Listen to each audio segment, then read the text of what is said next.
The large variety of geodynamic settings and consequent ongoing geological processes are not limited to sub-aerial Italy. Italian seas cover twice as much area compared to land above water.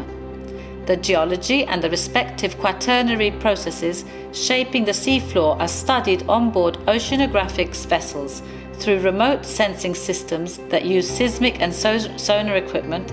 The geology and the respective quaternary processes shaping the seafloor are studied on board oceanographic vessels through remote sensing systems that use seismic and sonar equipment, video footage and direct sampling.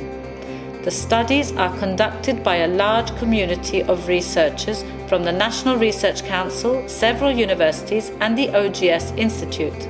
The submarine landscape is very varied.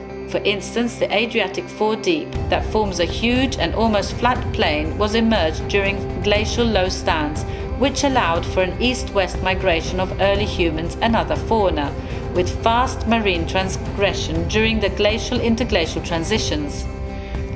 Another submarine landscape was the very deep and tectonically deformed Ionian Sea, where the accretionary prism is characterized by very high sedimentation rates that cause countless landslides, gravity flows and fluid escape features.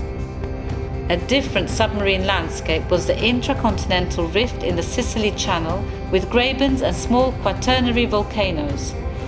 And lately, another submarine landscape was the Tyrrhenian Sea back arc basin, which is still rifting.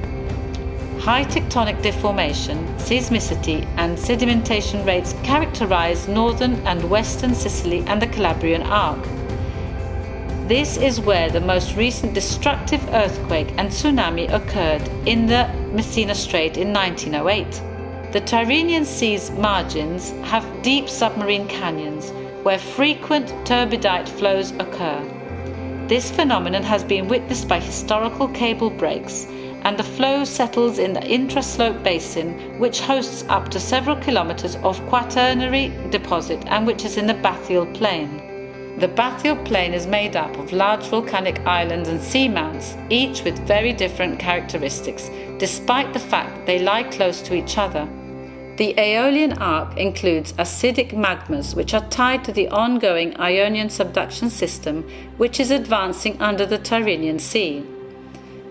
This subduction area is located close to the Marsili and Vavilov volcanoes, both of which are characterized by basaltic theolitic lavas due to the opening of the back arc basin.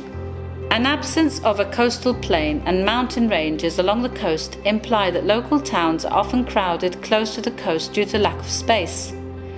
Consequently, such active quaternary geology involves significant risk to local populations.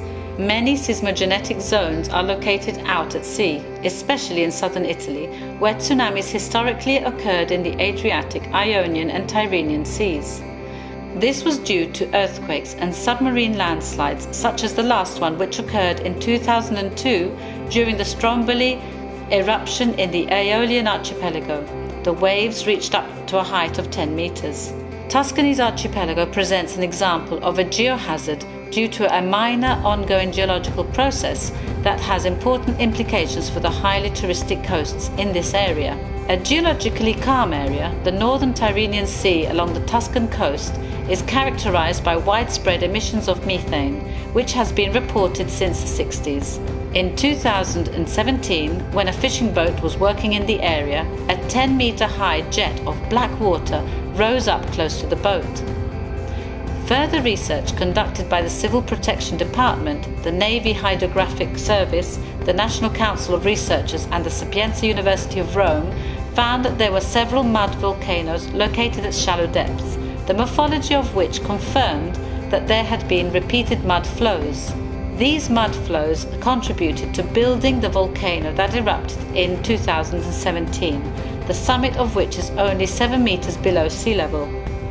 The definition of the magnitude and frequency of the eruptions of this and other mud volcanoes is of primary relevance to assess potential hazards in the area, where not only fishing activities occur, but also many tourist yachts navigate to reach Sardinia.